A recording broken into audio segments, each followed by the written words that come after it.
Show.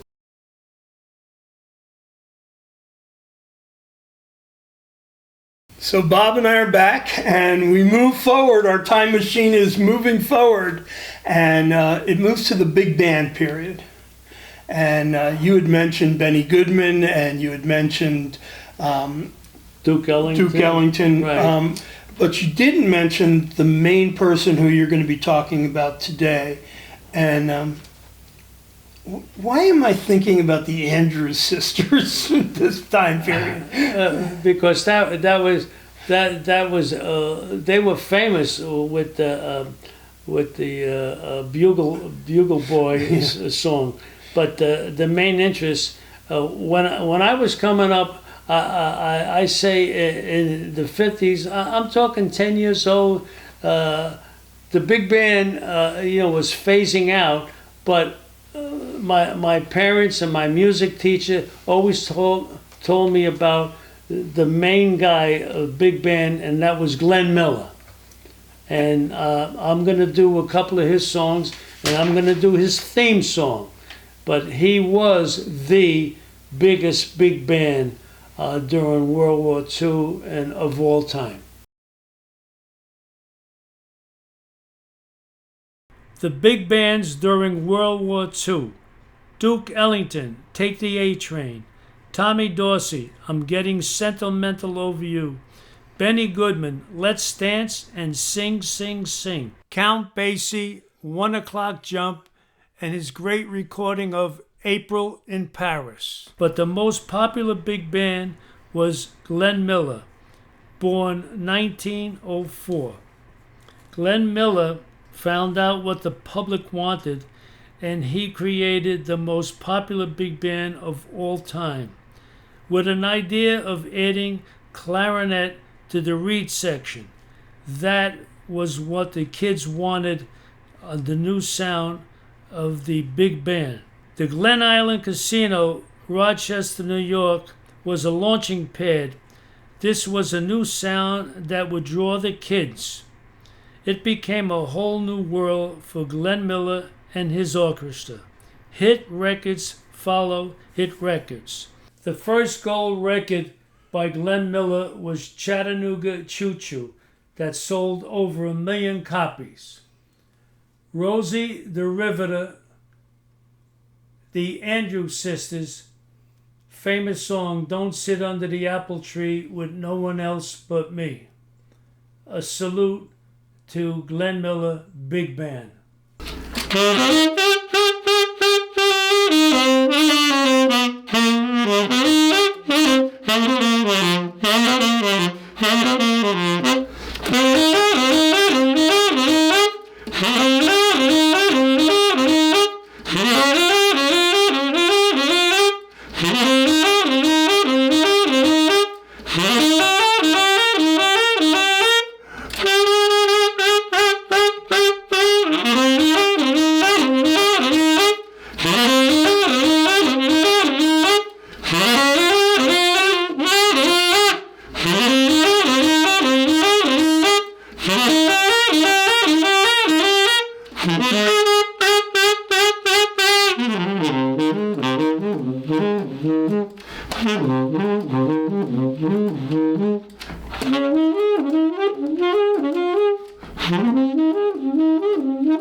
I stand at your gate, and the song that I sing is of moonlight.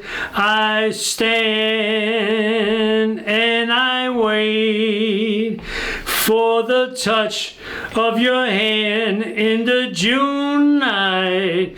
The roses are sighing a moonlight serenade.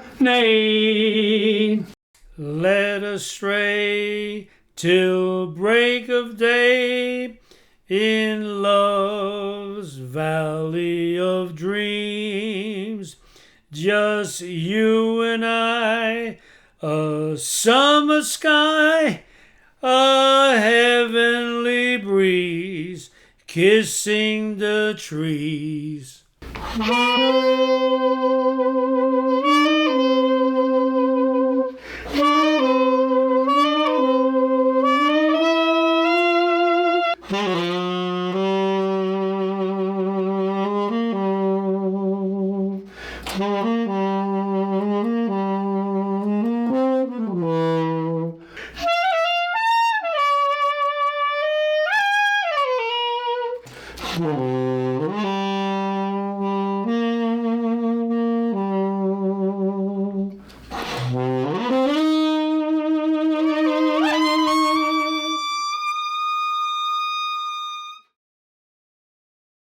Pardon me, boy, is that the Chattanooga choo-choo? Track 29! Boy, you can give me a shine. I can afford to board the Chattanooga choo-choo. I got my fare and just a trifle to spare. All aboard Chattanooga, Tennessee, track 29, last call. All aboard! You leave the Pennsylvania station about 3:45. Read a magazine and then you're in Baltimore. Dinner in the diner, nothing can be finer than to have your ham and eggs in Carolina. When you hear the whistle blow and 8 to the bar.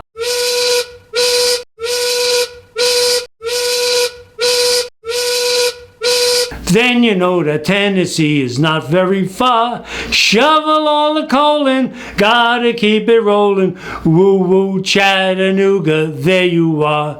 There's gonna be a certain party at the station, satin and lace. I used to call Funny Face. She's gonna cry until I tell her that I'll never roam. So Chattanooga choo-choo, won't you choo-choo me home? Chattanooga, Chattanooga, whoa, whoa, Chattanooga, Chattanooga, whoa, whoa, Chattanooga choo-choo, won't you choo-choo me home? Well, that was neat. That and you mentioned World War II. I think Glenn Miller served in World War II, didn't he? Yes, and in fact,